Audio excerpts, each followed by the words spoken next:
I thought I knew my wife until I found $32,000 in secret credit cards hidden in her desk.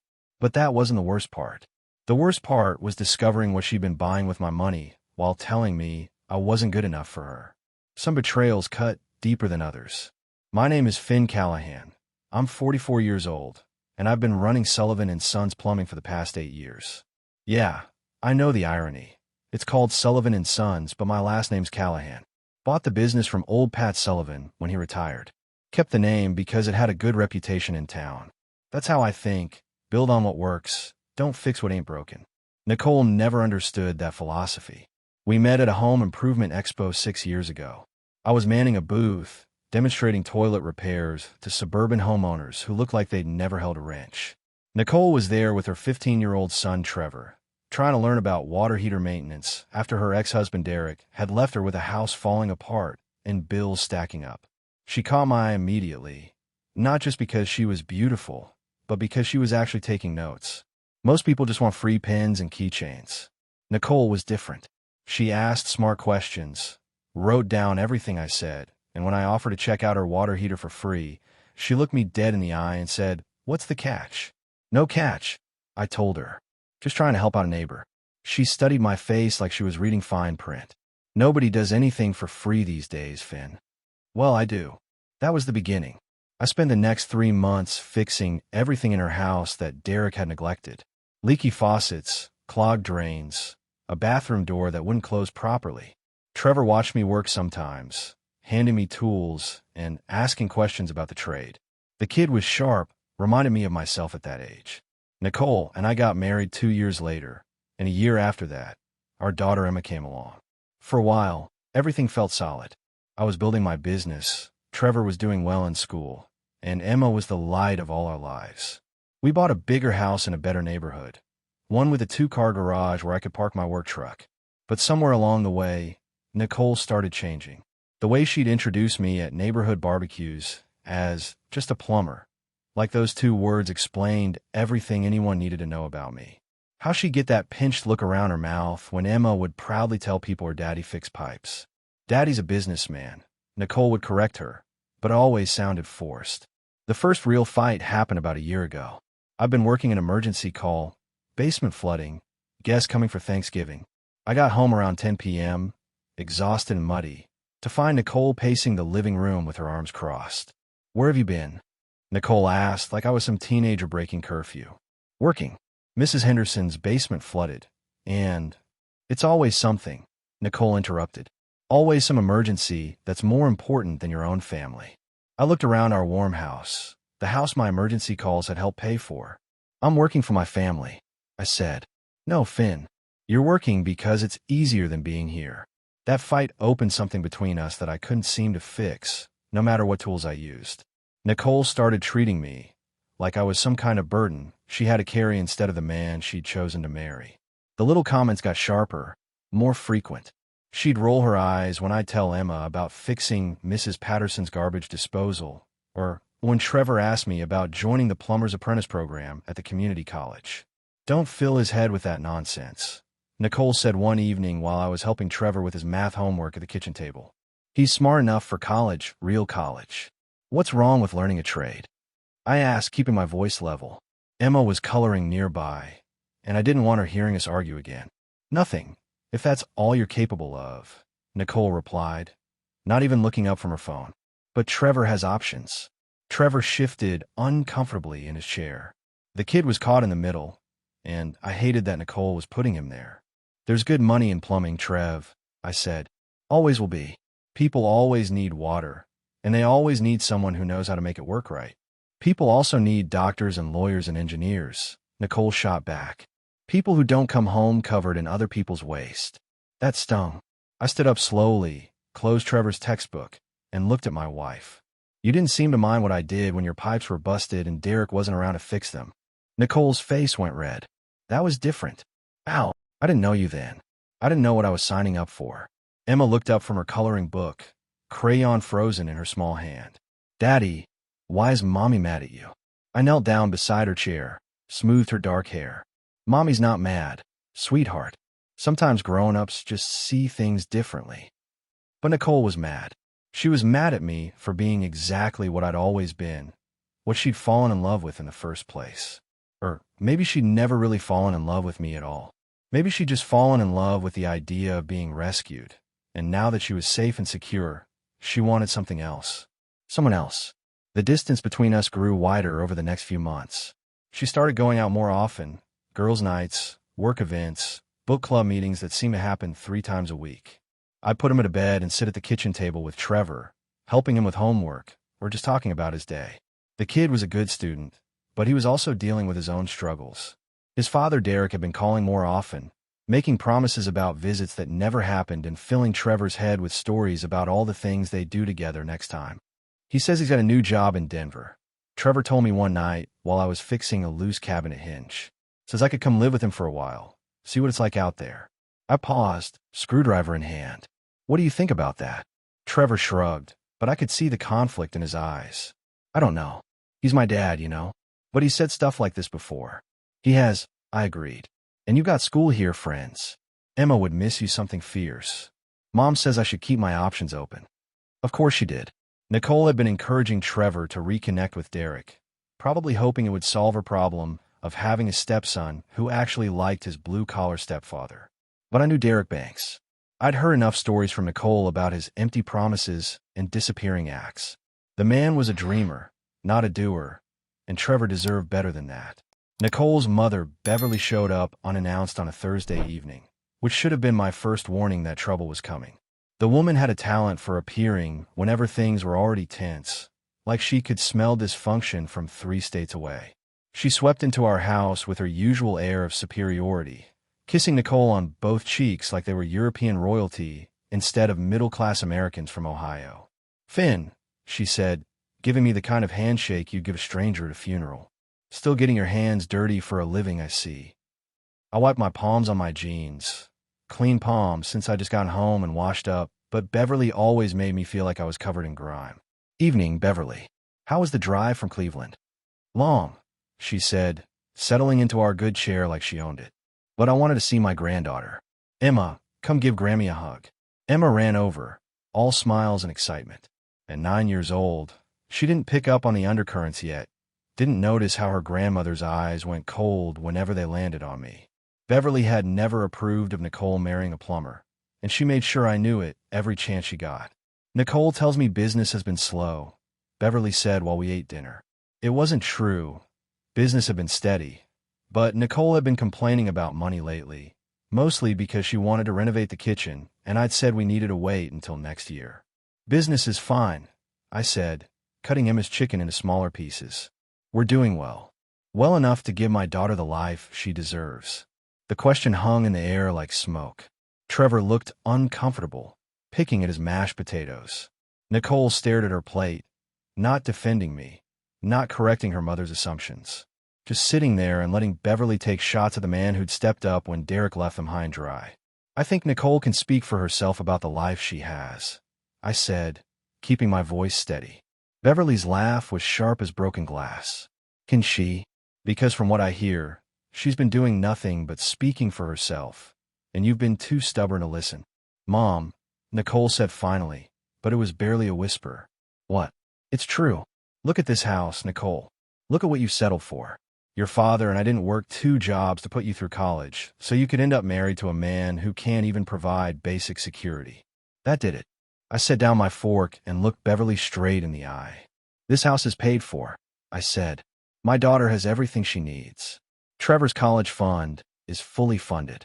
If that's not security, I don't know what is." "Material things." Beverly waved her hand, dismissively. "What about social status? What about respect in the community? What about giving Nicole the chance to be something more than a plumber's wife? There's nothing wrong with being a plumber's wife if the plumber treats his wife right." Beverly smiled, and it wasn't a nice smile. Treating someone right means recognizing when you're holding them back. Derek Banks showed up on a Saturday morning while I was teaching Emma how to change the oil in my truck. She was underneath with me, holding the flashlight and asking a million questions about engines and maintenance, when I heard his voice calling from the driveway. "Trevor, get out here, son. Your old man's back in town." I slid out from under the truck, wiping my hands on a rag, and there he was. Derek Banks, looking exactly like the kind of guy who'd abandoned his family. Expensive clothes that didn't quite hide the fact that he was soft around the middle, flashy watch that was probably fake, and that smile that had fooled Nicole once upon a time. "Finn Callahan," Derek said, walking over with his hand extended like we were old friends. "Good to see you, man. Taking care of my boy, I hear." I shook his hand, squeezed a little harder than necessary. "Derek, wasn't expecting you." "Surprise visits are the best kind," he said, but his eyes were already scanning the house, the garage, taking inventory of what I'd built. "Nice setup you got here. Trevor's been telling me all about it." Trevor came out of the house then, moving slow, like he wasn't sure whether he was happy or worried to see his father. The kid had grown 3 inches since Derek's last visit 2 years ago, filled out in the shoulders, started looking more like a man than a boy. "Dad," Trevor said, and I heard the uncertainty in his voice. "Look at you." Derek pulled Trevor into a hug that lasted a beat too long, like he was performing for an audience. "You're huge, man. What are you now, 6'2"? 6'1", Trevor said. "Close enough. You playing any sports? Football? Basketball? I bet you're killing it with the girls." I watched Trevor's face, saw how he wanted his father's approval, but didn't know how to respond to questions about a life Derek had never bothered to be part of. Emma came out from under the truck, grease smudged on her cheek, and Derek's attention shifted to her. "And who's this little grease monkey?" Derek asked. "That's Emma," Trevor said. "Finn's daughter." "Our daughter," I corrected quietly, but Derek heard me. Right. Family man now, huh, Finn? That's good. Kids need stability." He ruffled Emma's hair, and she stepped closer to me instinctively. "So, Trevor, pack a bag. We're going to spend the day together. Maybe the whole weekend. I've got so much to show you." Trevor looked at me, then at Derek. "I've got homework." "Homework can wait," Derek interrupted. "When's the next time your dad's going to be in town? Come on, live a little." I wanted to step in, wanted to remind Derek that showing up unannounced didn't give him the right to disrupt Trevor's life. But Trevor was 15, old enough to make his own choices, and I wasn't his biological father. I was just a man who'd been there every day for the past 4 years, helping with homework and teaching him how to change a tire, and listening to his problems when Derek was nowhere to be found. "Go ahead, Trev," I said, "but be back by Sunday night. You got school Monday." Derek's smile got wider. "Don't worry, Finn. I'll take good care of him." I found out about Nicole's credit card debt by accident. I was looking for the warranty information on our washing machine when I opened the wrong drawer in her desk and saw the stack of statements. At first, I thought maybe she'd been paying them off each month like we'd always done. Then I saw the balances. $32,000 spread across 6 different cards. Some I'd never even heard of, others I didn't know she had. The minimum payments alone were more than our monthly grocery budget, and the interest rates made my head spin. I sat there staring at the numbers, trying to figure out how this had happened without me knowing. The purchases were all over the map: clothing, jewelry, spa treatments, expensive dinners at restaurants I'd never been to. Hundreds of dollars at a time, sometimes multiple times per week. While I was working 60-hour weeks to keep our business growing, Nicole had been spending money we didn't have on a lifestyle I couldn't afford. I confronted her that evening after Emma was in bed, and Trevor was upstairs doing homework. I spread the statements on the kitchen table like evidence in a courtroom. "Want to explain these?" I asked. Nicole looked at the papers, then at me, and I saw something flicker across her face. Not shame, not regret, defiance. "I needed things," she said. "Emma needed things. The house needed things. Emma needed $300 shoes. Those were for me. I work hard, Finn. I deserve to have nice things sometimes." I picked up one of the statements, pointed to a charge for $800 at some boutique I'd never heard of. "This was last Tuesday. You told me you were at book club." I was. "Afterward, I went shopping. With money we don't have." Nicole crossed her arms. "We have money. Your business is doing fine." "My business pays for this house, Trevor's college fund, Emma's school clothes, groceries, utilities, insurance. It doesn't pay for you to pretend you're married to someone making twice what I make. Maybe if you had more ambition, I wouldn't have to pretend." That stopped me cold. I looked at my wife, really looked at her, and realized I was seeing someone I didn't recognize. The woman who'd fallen in love with a hardworking plumber had been replaced by someone who resented him for not being something else entirely. "How long has this been going on?" I asked. "A while. How long, Nicole? 2 years. Maybe 3. 3 years. 3 years of lies. 3 years of spending money behind my back. 3 years of building a debt that could destroy everything I'd worked for. I felt something shift inside me, something that had been holding us together, finally giving way. We need to cut up these cards, I said. All of them. Tonight. You can't tell me what to do with my money. It's not your money. It's our money, and our debt, and our problem to solve. Nicole stood up, grabbed the statements from the table. I'm not some child you can ground, Finn. I'm your wife. Then act like it. Derek kept his promise about spending the weekend with Trevor, but what he delivered wasn't what any of us expected. He picked Trevor up Saturday morning in a rented Mustang convertible, bright red, loud exhaust, the kind of car designed to get attention rather than get anywhere useful. Check this out, son, Derek said, revving the engine in our driveway. Nothing but the best for my boy. Trevor looked impressed, despite himself. 15-year-old boys are hardwired to appreciate flashy cars, and Derek knew exactly which buttons to push. They roared off in a cloud of exhaust and burnt rubber, leaving me standing in the driveway feeling like I'd just been shown up by a man who couldn't even remember his son's birthday most years. They didn't come back Saturday night, or Sunday morning.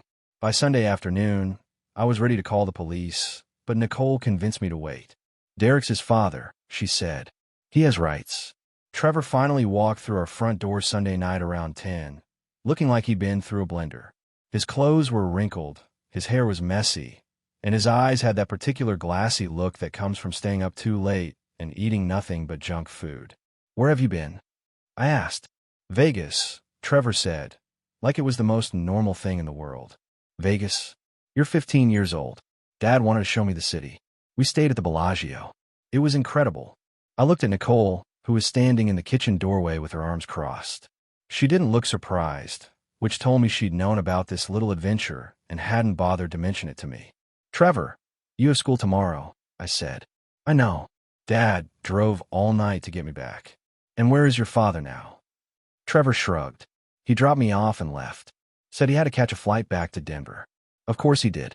Derek had swooped in, played the fun parent for 48 hours, and disappeared again, leaving me to deal with the aftermath. Trevor spent the next week walking around like he'd seen heaven and couldn't understand why the rest of us were content living on Earth. Dad says I should come live with him, Trevor mentioned Wednesday night while I was helping him catch up on the homework he'd missed. Oh yeah? And what do you think about that? I don't know. Denver's pretty cool. Dad's got this amazing apartment, and there's skiing and mountain biking and all kinds of stuff to do. What about school? Your friends here? Trevor shrugged. Dad says I can finish high school there. Says the schools are better anyway. I set down my pencil, looked at this kid I've been raising for 4 years. Trevor, your dad's a good man, but he's not the most reliable guy in the world. You know that, right? He's changed, Trevor said defensively. He's got a good job now, a nice place to live. He's got his act together. Maybe he does. But even if that's true, you've got a life here. You've got friends, activities, people who care about you. Like who? The question hit me harder than it should have. Trevor had some friends at school, but he wasn't Mr. Popular. He was a quiet kid, thoughtful, the kind of teenager who preferred reading to partying. Nicole had never been particularly warm with him, and her mother, Beverly, treated him like he was taking up space that belonged to someone else. Like me, I said finally, I care about you, Trev. I know I'm not your biological father, but you're important to me. You matter. Trevor looked at me for a long moment. But you're not my real dad. No, I admitted. I'm not. But I'm the one who's been here. Nicole didn't come home until almost midnight. I was sitting at the kitchen table, going through the credit card statements again, trying to figure out how we were going to dig ourselves out of this hole she created. When she walked in, I smelled wine on her breath and saw that defiant look in her eyes that had become all too familiar. We need to talk about this debt, I said without looking up. I don't want to talk about it tonight, Finn. When do you want to talk about it? When the bank forecloses on our house. Nicole dropped her purse on the counter with a loud thud. Don't be so dramatic. Dramatic? I stood up, holding one of the statements. Nicole, we're talking about $32,000. That's more than I made my first 3 years running this business.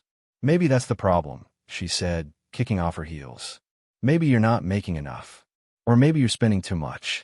We stared at each other across the kitchen, and I saw something in her face that made my blood run cold. She wasn't sorry. She wasn't embarrassed. She was angry at me for discovering her secret. I regret every day with you, Nicole said, her voice low and bitter. Every single day of this small, pathetic life you've trapped me in. The words hit me like a physical blow. I reached into my pocket, pulled out my wedding ring, and set on the kitchen counter between us. Then let this be the last one, I said. Nicole's eyes widened. For the first time in months, she looked genuinely surprised. Finn, I didn't mean. Yes, you did. I walked toward the door, then stopped and turned back. Pack your things, Nicole. I want you out of my house by the end of the week. You can't kick me out. I'm your wife. Not anymore. I went upstairs to check on Emma, who was sleeping peacefully in her bed, completely unaware that her world was about to change. Trevor's room was empty. He was still at Derek's place, probably being filled with more stories about the exciting life waiting for him in Denver. I sat on the edge of Emma's bed, watching her sleep, and made a promise to myself. Whatever happened with Nicole, whatever happened with Trevor, I wouldn't let this destroy my daughter. She deserved better than growing up in a house full of resentment and lies. The next morning, Nicole was gone. No note, no explanation, just an empty closet and a bathroom counter cleared of all her things. I found Emma sitting at the kitchen table, staring at the spot where her mother usually sat with her morning coffee. Where's Mommy? Emma asked. I sat down beside her, took her small hand in mine. Mommy had to go away for a while. Sweetheart, is she coming back? I looked into my daughter's trusting eyes and realized I didn't know how to answer that question. I don't know, Emma, but you know what I do know? What? That I love you more than anything in this world, and no matter what happens, that's never going to change. Emma nodded solemnly, then climbed into my lap for a hug that lasted longer than usual. A week after Nicole left, Vanessa Carter called me. I almost didn't pick up. Nicole's friends have been calling all week, some to check on me, others to tell me what a terrible husband I was for abandoning my wife. But something made me answer this time. Finn, it's Vanessa, she said, her voice soft and hesitant. I know this is probably the last thing you want to deal with right now, but I need to tell you something. Vanessa Carter had been Nicole's best friend since college. She was one of the few people in Nicole's circle who'd ever treated me with genuine respect, who didn't look at me like I was something she'd scraped off her shoe. What is it, Vanessa? It's about Nicole, about what she's been doing. Vanessa paused, and I could hear her take a deep breath. She's been seeing someone, Finn, for months. I sat down heavily in my chair. Part of me had suspected this, but hearing it confirmed still felt like a punch to the gut. Ooh, his name is Brad Summers. He's a lawyer at her firm, drives a BMW, wears expensive suits, everything Nicole always said she wanted. Of course, everything I wasn't. How long? I asked. Since Christmas, maybe earlier. She's been lying to everyone, Finn. All those book club meetings, girls' nights out, half of them never happened. Why are you telling me this? Vanessa was quiet for a moment. Because you deserve better than what she gave you. Because you're a good man, and good men shouldn't be made to feel like they're not enough when the problem was never with them in the first place. Her words hit something deep inside me, something that had been twisted up in knots for months. It wasn't my fault. The debt, the lies, the constant criticism, none of it was because I wasn't good enough. It was because Nicole had chosen someone else. There's something else, Vanessa said. I've been watching how she's treated you, how she talks about you when you're not around. It's not right, Finn. A wife should support her husband, not tear him down every chance she gets. I appreciate you calling, Vanessa. I hope you find someone who sees your worth, she said quietly. Someone who appreciates what you have to offer instead of resenting you for it. After we hung up, I sat in my quiet kitchen, thinking about Vanessa's words. For the first time in months, I didn't feel like a failure. I felt like a man who'd been married to the wrong woman, who'd given his best to someone who couldn't see it. Emma came downstairs then, her hair messy from sleep, and climbed in my lap without a word. Are you sad, Daddy? She asked. A little, I said honestly, but I'm also relieved. What's relieved mean? It means sometimes when something bad ends, you feel better even though you're sad. Emma nodded like this made perfect sense to her 9-year-old mind. Like when I had to get my tooth pulled. Exactly like that. The divorce papers came 3 weeks later. Nicole wanted half of everything. The house, the business, even Emma's college fund. Her lawyer was as slick as she was greedy, but I had something they didn't expect. Documentation of every fraudulent charge, every secret credit card, Every lie she told about where the money went. Your client accumulated $32,000 in debt without my client's knowledge or consent, my lawyer told them during the first settlement meeting. She used marital assets to finance an extramarital affair. I'd say we have grounds for a very different kind of settlement. Nicole's face went white when I walked into that conference room. She'd probably expected me to roll over, to let her take what she wanted out of guilt or exhaustion. Instead, I came prepared for war. "Finn, please," she said when we broke for lunch. "Don't do this. Think about Emma." "I'm thinking about Emma," I said. "I'm thinking about how she deserves a father who doesn't let people walk all over him, who stands up for what's right." Trevor had made his choice too. Derek's promises about Denver had evaporated when his big job turned out to be another get-rich-quick scheme that fell apart within a month. The kid came back from Colorado with his tail between his legs, asking if he could move back home. "Of course you can," I told him. "But we need to get some things straight. I'm not your biological father, but this is your home as long as you want it to be." Trevor nodded, his eyes serious. "I know you're not my real dad, but you're the one who's been here. That counts for something." Emma adapted better than I expected. Kids are resilient that way. She missed her mother, but she didn't miss the constant tension, the fights, the walking on eggshells. Our house felt peaceful for the first time in years. "Daddy, is Vanessa going to be my new mommy?" Emma asked one evening while we were making dinner together. Vanessa had been spending more time at the house, helping with Emma, bringing groceries, just being present in ways Nicole never had. It wasn't romantic, not yet, but there was something growing between us, something based on respect and genuine care. "I don't know, sweetheart. Would you like that?" Emma considered this seriously. "I think so. She's nice to me. And she's nice to you too." Out of the mouths of babes. The settlement was finalized 6 months later. Nicole got less than she wanted, but more than she deserved. The important thing was that Emma stayed with me, the house stayed mine, and the business remained intact. Nicole moved in with Brad Summers, her lawyer boyfriend, and started posting pictures on social media of their expensive vacations and fancy restaurant dinners. I didn't feel jealous watching her new life unfold. I felt relieved that someone else was paying for her champagne taste while I focused on building something real with people who actually valued what I had to offer. Vanessa was one of those people. She understood that love wasn't about what a man could buy you, but about how he treated you when nobody was watching. How he showed up every day, how he kept his word, how he put his family's needs ahead of his own comfort. "You know what I love about you?" she said one evening while we sat on the porch, watching Emma and Trevor play catch in the yard. "My devastating good looks." She laughed. "Your hands. They're working hands. Honest hands. They build things instead of just taking them." 2 years later, Vanessa Carter became Vanessa Callahan in a small ceremony in our backyard. Emma was the flower girl. Trevor walked Vanessa down the aisle, and my brother gave a toast that made everyone cry happy tears.